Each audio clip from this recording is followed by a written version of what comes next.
This episode brought to you by the Roster Up Media Network, home to tangible insights for the NFL and fantasy sports. Check us out at rosterupmedia.com.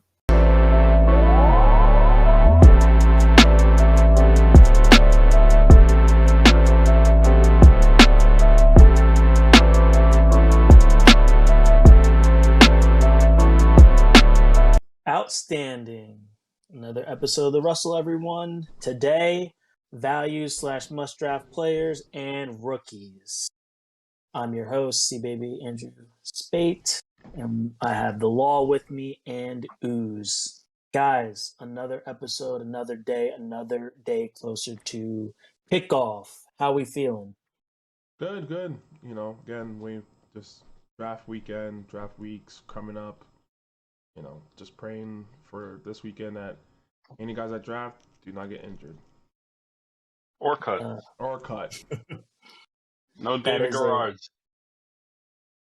That is a fantasy owner's prayer right there.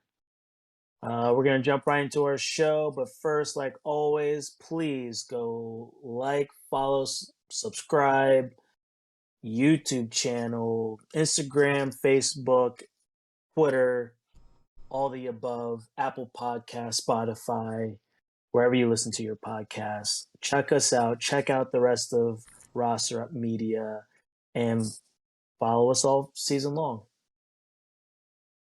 So we got a little bit of news, and then we'll get into our values and rookies. So start us off with the news. Yeah, preseason started off really well this week, right? So, but came with some injuries.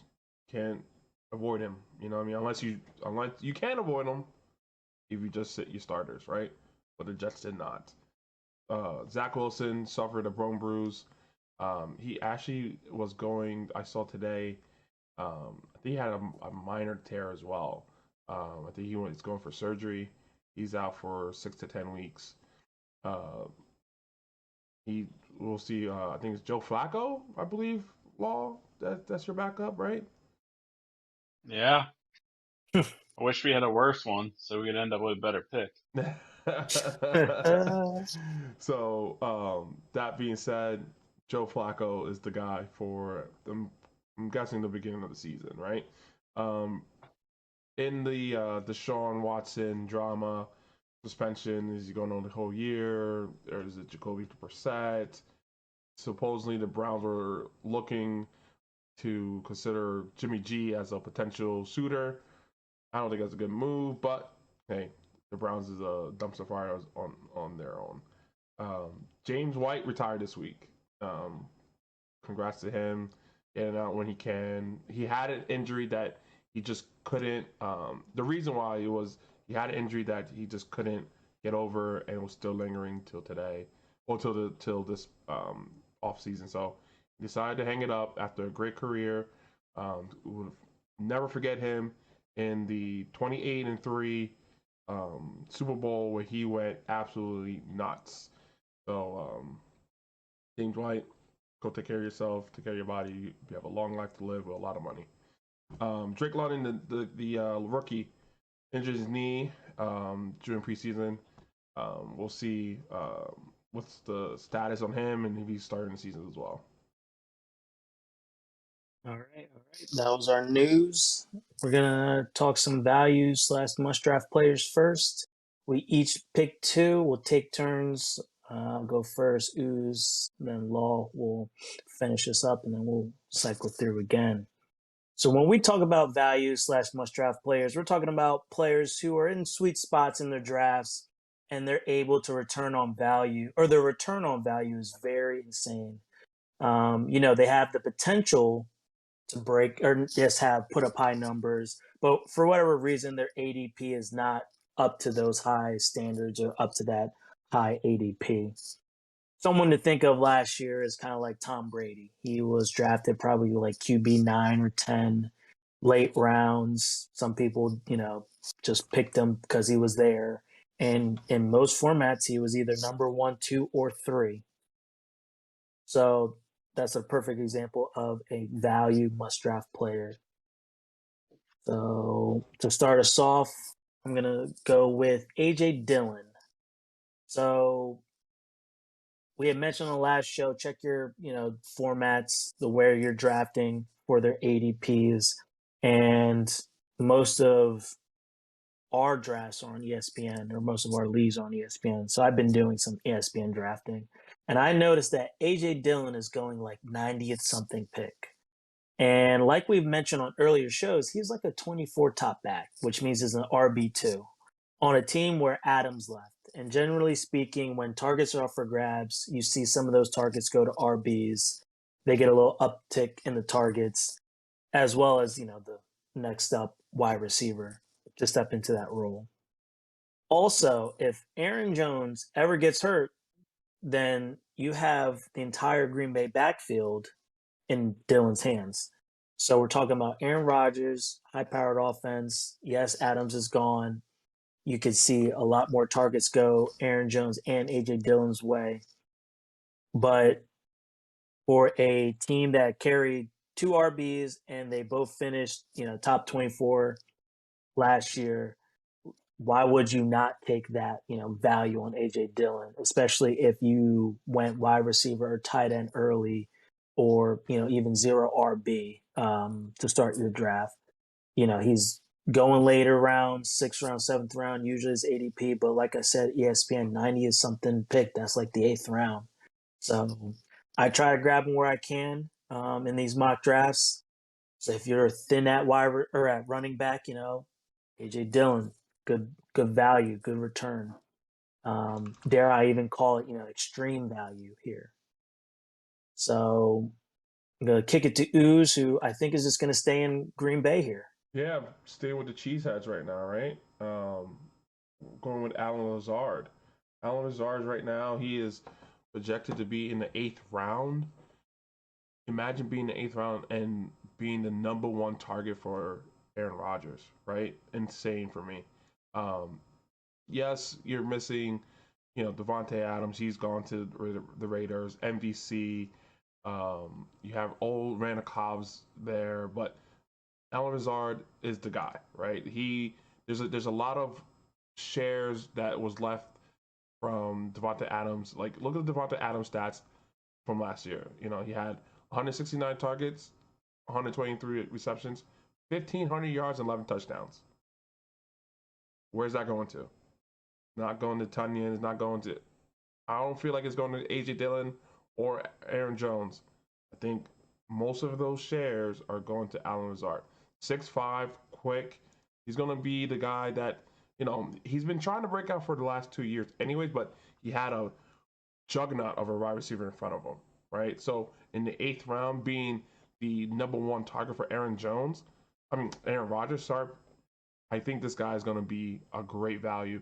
He's slowly creeping up, but right now, Sleeper has him as in the mid 8th round. I'll try to snag him to 6. I like it. I like it. He's someone I always try and grab. If I don't grab AJ Dillon, I'll try and grab him. Too many eggs in one basket, But if I get them both, I don't even care, because one of them will pan out with the absence of Adams, obviously. Yeah, and he had 5 touchdowns last year. And next up, we'll go to Lance with his first Sorry, breakout. 8 touchdowns. Value. My apologies. 8 touchdowns for Alan Lazard. Yeah. So my main value is a quarterback. The quarterback that's going number 13th right now. He's the 13th quarterback coming off the board. He is 12th quarterback coming off the board. He's going one pick in front of Trey Lance. Last year, he finished top 5 in scoring in almost all leagues, depending on how they were scoring their quarterbacks. And everybody keeps talking about how they just won the Super Bowl. The only weapons they really lost were Odell Beckham Jr. leaving, but they're bringing in Allen Robinson. So in reality, there's not really a step down for this quarterback. So Matt Stafford is my pick there. And the big thing there is he's the 12th quarterback coming off the board. He's coming off the board well after 2 to 3 rounds behind Dak Prescott, who there's been no upgrade to his offense. If anything, his offense has been downgraded. And Russell Wilson, who's coming off an injury, who's a lot older since that injury. And so I'm not saying there's no upside there, but we know what Matthew Stafford did last year. If you could get a 12th quarterback off the board who might get you the top 5 finish or just top 10, luckily, there's plenty of people who are going to be drafting quarterbacks who aren't going to finish in the top 12. And Matthew Stafford's sitting there at ADP 90, right there in the 8th round, going into the 9th round. If you see him out there, take him. He was top 5 last year. We don't see his production coming down. We haven't heard anything that would bring that up. All right, I can dig it. I love Stafford. Especially loved him last year when he came to the Rams. And again, someone I'm targeting if I get him on QB. Wait till the later rounds to pick him up. All right, next up, my candidate for value must draft, my man Zach Ertz. So we remember the days when he was finishing top 3 with the likes of Mark Andrews, Kelsey, and this was his stretch of finishes for a while. He was tight end 10, 6, 3, 2, 3. Then he had that injury year, 32. Then he gets traded the following year, last year, to Arizona and became tight end number 5. And like I said earlier, when he got injured, he was 32. So this is a position that's very thin, just kind of like the running back. He's going in the 9th round, the earliest, double-digit rounds even. There's no Hopkins for 6 weeks. And who knows, even when Hopkins comes back the 7th week, like, is he going to be football ready? If they're winning games and they have a good scheme, are they going to abandon that just because Hopkins came back? So I feel like if you're punting on tight end and you're stacked in other positions, this is somewhere where you can look, Zach Ertz, he can fill your tight end, needs here, because there's only 1 year here where he, didn't finish outside the top 10. And we know what he can do. And there's a vacancy of targets here. So like I said earlier in other shows, like, I'm an engineer, logically speaking, this, in my mind must work. I'm looking for opportunity in my drafts, and this value you can get on a top 10, tight end here, especially when there's, targets up for grab. And just, we know what he has done. It just makes sense that he's going to return insane value at this, ADP so late in drafts. So Zach Ertz, keep an eye out for him. Insane value there. All right, Mel. Ooh, almost said it for you. I might as well just finish it off. My bad, Ooze. Melvin Gordon the third is Ooze's Yeah, is my value here. second value pick here. Another guy going in mid 8th round. Last year, he was a touchdown machine, right? He had 8. He was splitting carries. There was a 50-50 between Javonte and Melvin. They were both similar. Both literally had the same amount of carries and almost the same amount of yards. But Melvin Gordon topped them out over 8 touchdowns to 4 to Williams, 918 to 903 to Williams. So this guy was, even though it was 50-50, he won the battle, right? Melvin Gordon won the battle there. And going at, 8th round, he's not going anywhere. They re-signed him this year. It took them a while to re-sign him this year due to the fact that they thought, hey, is Javonte the one to take over, or do we still need Melvin here, right? So I feel like this year it's still going to be the same thing. He finished last year RB18 being split carry type of dude. He can finish higher with a greater quarterback. With Russell Wilson, he's always in the red zone. Russell is always in the red zone. You saw that Seattle. You're going to see it at Denver. And then in the goal line, you go Melvin, not Javonte. So at the 8th round, he's a capable RB2 for you. So you can, go and grab your wide receivers early in the round, and then if he's there in the 8th, go grab him. Real quick, Him and Williams, they almost flipped their draft stock between the 2 years. Williams was going in the 8th round and Melvin was going in the 3rd. Now it's flipped. Now it's flip, Javante's right? going in the 3rd and Melvin's sitting there in the 8th. Yeah. Real quick before we move on, does these like reports of the 70-30 split, scare you about Melvin Gordon's value? 70 going to Javante, 30 going to Melvin Gordon, things of No, that nature.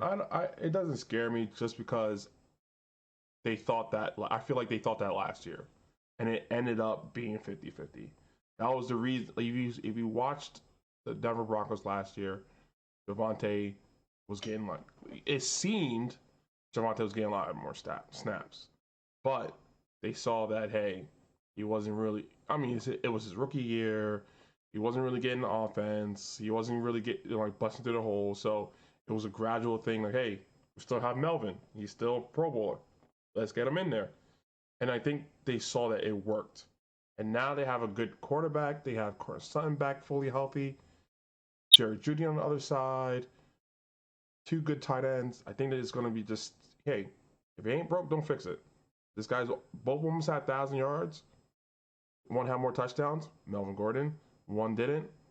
But we have a goal line back, and then we have a kind of speedy back. So I think it's going to stay the same. Melvin had the longest yards in a 79 rush to Javante's 43. This guy still got speed in him. So I'm not scared about the 730 quote unquote split that they're putting out there or beat reporters are putting out there. All right, I can dig it. Law, it's your turn. What's your next pick? Yeah, so you heard me talk about this guy as a sleeper. He's also going to be my value pick. Robert Woods going in the 10th round. Like I said, if you're getting a wide receiver 1 on a team that has a capable, not a great, but a capable quarterback, you're going to want to take that wide receiver 1 if you're seeing him that late in the draft. What you're getting around him in the wide receiver range is the lesser number 2s on teams that don't really throw the ball, or the 3s, and you're not even sure if they're the 3rd wide receiver. You just know that they're the 3rd name that you can remember on that team. I'm speaking of you, Hardman. It's really, unfortunately, what you're looking for in those rounds. And you see Robert Woods there, you take him. That's great value for what you're getting there. You're not expecting him to be a top 10 wide receiver. But if you're grabbing somebody in the 10th round that could fill in for your wide receiver 2, be a strong flex for you all season, put in there and start your whole way, that's definitely a value pick for you there. You're not going to get a whole lot of wide receiver 1s sitting there in those later rounds. He's sitting out there. And he's coming back from an injury. And we're hoping the best for him. But he's in a new place. He's still a crisp route runner. And we're hoping Tannehill can find him and hit him on that back shoulder. I can dig it. Just before we move on, I'd like to just remind you guys, this was a crazy off season, and I don't know if you guys agree, but I feel like this year especially, you will not see this many like possible wide receiver 1s go this late in drafts.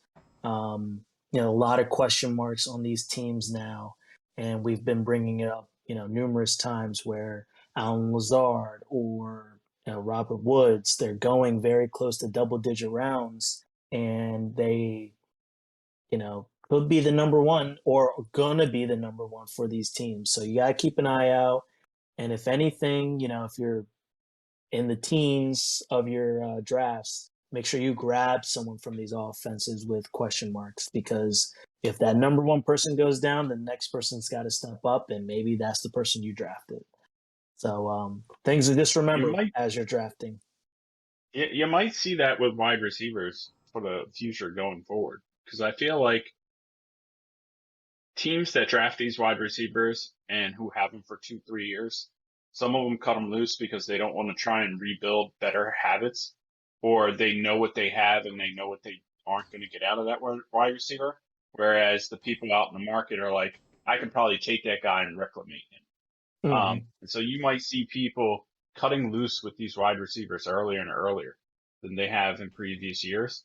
And you'll see some of these trades and some of these people just move because some people want somebody younger who they can mold, and somebody wants somebody that they see sparks of life in and just mismanaged, right? Going on the days that players stay on teams forever, you're going to get more of those Wes Welker types where nobody knew a Wes Welker when he was in Miami, but Bill Belichick did, and he started off a whole thing of take these wide receivers, repurpose them. They've got a purpose. You just need to find it. Very well said. Very well said. So just to recap our values / must draft players: AJ Dillon, Zach Ertz, Alan Lazard, the Lizard King himself, Melvin Gordon III, Matthew Stafford, and Robert Woods. All right, let's transition to rookies. I would say each year there's a handful of rookies that kind of, impact your fantasy drafts, impact your fantasy leagues. Just prime example, Jamar Chase last year. He just came out busted on the scene. Now he's a first round pick. And I think I heard something the other day. The stat was a rookie running back always finishes in the top either 10 or 12 each year in fantasy finishes. So, obviously there's a lot of safe floor guys, players you love, players you know, and not a lot of people follow college and they don't know a lot of things about these, upcoming rookies. But again, you got to take a chance. You got to have some volatility in your lineups to help you win. So always think of, drafting a rookie, even if it's just one, even if it's a flyer, you never know what's going to happen. So we picked, two each ourselves to kind of highlight in your drafts. And first up for me is a Dallas Cowboy, another homer. Again, I mentioned it last show. Amari got traded away. Michael Gallup's on the pup. James Washington is hurt, out for several weeks. I'm praying for the CD. You heard me last show. CD, please, breakout season, but he can't do it all. And Tolbert will be used at some point in the season. Dak, utilized a lot of different people last year. Cedric Wilson, Dalton Schultz, Zeke, Tony Pollard, CD, Gallup when he was there healthy. So he's the next guy up because Washington got hurt. And, later rounds, probably the teens, take a flyer on your last, pick with this guy. Because maybe they double team CD. Maybe, he gets hurt, who knows? Josh Tolbert, Dallas Cowboy wide receiver. It's the opportunity here because, they're very thin at wide receiver. And a lot of the ESPN reports and the takes are just, is Dallas in jeopardy of just, they're saying hit the panic button with these guys already because of the offense. And we haven't even got to, the first, game yet. So here's where an opportunity for a rookie to step up and, make some waves here. So that's my first rookie pick here. Ooze? Yeah, I'm going running back here. Damian Pierce. So he was drafted he was drafted by the Houston Texans, which the Houston Texans are a dumpster fire on their own. But that being said, they still produce fantasy points. Brandon Cooks, I think, finished top 15 wide receivers last year in fantasy points, even with Danny Mills. That being said, Marlon Mack is their RB1. Came from Colts, came off of Achilles tear 2 years ago. Couldn't find a trade last year. Finally was in the free agency. Houston, Texas picked him up. Their quote unquote number 2 right now is Rex Burkhead, journeyman from the Patriots. So we're looking at a guy in Damian Pierce that can come on, see what's going on. He's probably be behind. He's probably going to be number 2 behind Marlon Mack. Marlon Mack gets injured or he's not himself since he's starting his first time in 2 years. This guy can be it. He had 13 touchdowns when in senior year in Florida State. This guy could be a starter in the NFL. This guy is a double-digit draft pick for you in fantasy. And hey, this is a keeper here. For those guys in keeper leagues, if he breaks out, becomes a starter, you grab him in the 12th, 13th, 14th, 15th round, he could be a steal for you. Right? So Damian Pierce, my rookie. Never let your back half of the draft, your late rounds, not be valuable, especially if you're in a keeper league. He brought a very interesting point up here. Lance, your rookie pick. Yeah. So I, unlike a lot of people, I don't think just because the number one wide receiver or the main name guy leaves town that the next guy up is always going to take that spot. I do believe that with CeeDee Lamb. CeeDee Lamb is going to take over. He was already taking over before Amari Cooper left. Honestly, he's probably the reason why Amari Cooper is out of town anyway. But that's not true for Alan Lazard for me. That being said, I do want some of that offense in Green Bay. And if I'm looking for some of that offense in Green Bay, I'm probably not going to be taking Allen, but I might be looking for Romeo Dubs, wide receiver out of Green Bay. He's got a lot of high praise from Aaron Rodgers. And we got to see his first game, preseason game, and some of the catches he was able to do. The only one thing that concerned me was I do want to see, does he have strong arms? Does he have strong hands? Because there was one pick in which the DB wrestled it out of his arms. That should have never happened. Never But happened. beyond that, Aaron doesn't like to see he's that. a rookie. He better learn. He Yeah, better learn. Aaron doesn't like to see that at all.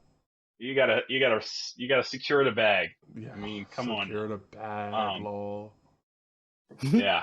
But beyond that, that was the only one that I was like, come on, Dubs. I was just about to pick you as one of my rookies. That's who I'm going with. Romeo Dubs, wide receiver, Green Bay. All right. So my second pick is Drake London, coming out of Atlanta, wide receiver. This one's purely, opportunity here. I know we mentioned earlier he got hurt, so you guys got to monitor his knee injury. But coming into a offense that people are down on. No more Matt Ryan. Did real bad last year, and I see this as an opportunity for Drake London to just come in, and because of Calvin Ridley's betting woes, he's not there anymore.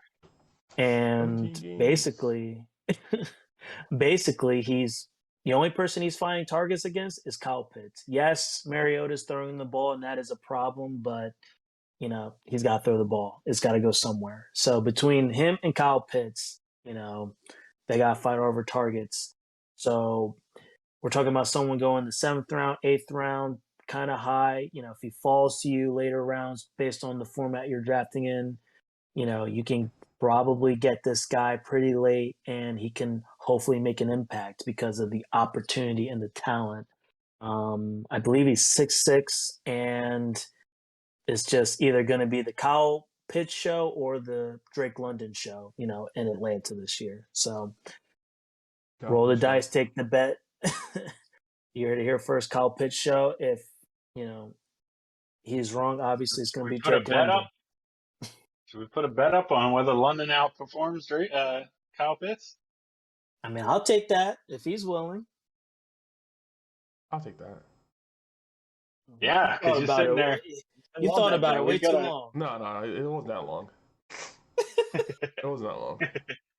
All right, let me write it down. Write that down. That we got Kyle Pitts Kyle Pitts will outperform Drake London. Yeah, I'll take that. And fantasy point totals. Yeah, fantasy that's point. it. Yeah. Straight up. Yeah. All right, we got another bet in the books. We got to start thinking of stipulations for the losers, or I guess whatever the winner gets. We can do every time you lost a bet, you take a pie to the face at the end of the season. We're gonna need another person to come. The 1940s, and then we'll live stream it. We'll live stream it on our YouTube. Don't forget to check our YouTube at fantasyrosterupmedia.com. A great segue into our YouTube. All right, you're up next. Uzi. Yeah, so I'm going with another wide receiver. over at the Bayou, down south, Louisiana, baby, the New Orleans Saints, right? Chris Olave, he is the number two, hands down. These guys, the Saints in the draft, in the 2022 draft, went up, traded up for him in the first round. Not knowing the situation with Mike Thomas, he's going to be back healthy. Last year was a circus. Mike Callaway thought we could break him out. It wasn't a thing. James Winston now the full on starter. None of the tight end Taysom Hill coming in and out. Even though Tyson Hill still wants to be a quarterback, just stick to being a tight end, my guy. Okay, let the quarterback's quarterback. Even though James Winston isn't that good in my opinion, but he can still get you the deep balls, right? So Chris Olave, I think he's going to have a big year. Hopefully, be a flex type of year, maybe a wide receiver 3 in those larger leagues. Um, but yeah, he had a 4.3 speed, sub 4.4. Let's see what he's going to do this year. I think he's going to be a good rookie to have. Again, most likely probably 10th, 11th round because he is going to be the number 2 there. So watch out for him. I think he's going to be a good pickup. Lance, your last pick of the rookies. Yeah, so I'm going wide receiver as well. This guy's coming onto a team with already 2 established wide receivers, Deontay Johnson and Claypool. If we remember anything from Pittsburgh's offensive woes last year, it's Claypool had dropped down in his second year. He was not as good as he was in his rookie year, and we saw some regression on his output. And I'm picking Pickens here, George Pickens, wide receiver, Pittsburgh, based on what I heard coming out of camp and then what we just saw in the first preseason game. He is able to maneuver in the red zone. He is able to do acrobatic cuts. He's able to have that kind of body communication with the quarterback to let them know where to put that ball for him. And he's going to get up there and get it. And that's what we saw out of the first preseason game. We're liking what we're seeing coming out of camp. And it's very good for young QBs to also be paired with a young wide receiver that they get along with. And I'm thinking these rookies, because they got a little bit more time together than say some of the people coming back as veterans, that there's a little bit more camaraderie there, and there's a little bit more understanding, a little bit more just that kind of kismet that they need between the rookie quarterback there in Pittsburgh and that new rookie wide receiver. So I'm thinking Pickens is probably going to hopefully be that wide receiver 2 in Pittsburgh. It's not going to be a high-powered offense still, but a wide receiver 2 in Pittsburgh as a rookie wide receiver, that's pretty good. You're not sitting here. I don't like drafting rookie wide receivers very early. So Pickens is very nice where he's going in a draft for me. I don't like taking a 5th round, 6th round, 7th round on somebody like Olav when I don't know what they are. And in the 5th, 6th, 7th round, there's plenty of wide receivers. We know what their abilities are. We know how. We're not guessing how is it going to translate from college to the NFL. We're sitting there in the 10th, 11th round where we're seeing Pickens being at. Hopefully he doesn't blow up anymore in preseason and he really shoots up that draft board. But right now he's a good pick for me. I can dig it. So just to recap, we had Jalen Turbert, Drake London, Damian Pierce, Chris Olave, Romeo Doubs, and George Pickens. Those were our rookie picks. And we just went through our sleepers last episode and breakouts. Go listen to that episode if you didn't hear it. Keep all these players that we went through these past 2 episodes on your radar and, have fun drafting. Hopefully you get one of these guys on your team that we had mentioned over these past 2 shows and it pays dividends because that's what we want to see. Other than that, you guys got anything else? No, but stay diligent in your plan and in your drafts this week, and Yes, the sir. rest of the end of the month. So come back next week. We're gonna cover the NFC East and the AFC East teams and then finishing up right before the season starts with the AFC West and the NFC West. But that's our show for tonight here at the RUSL. See you.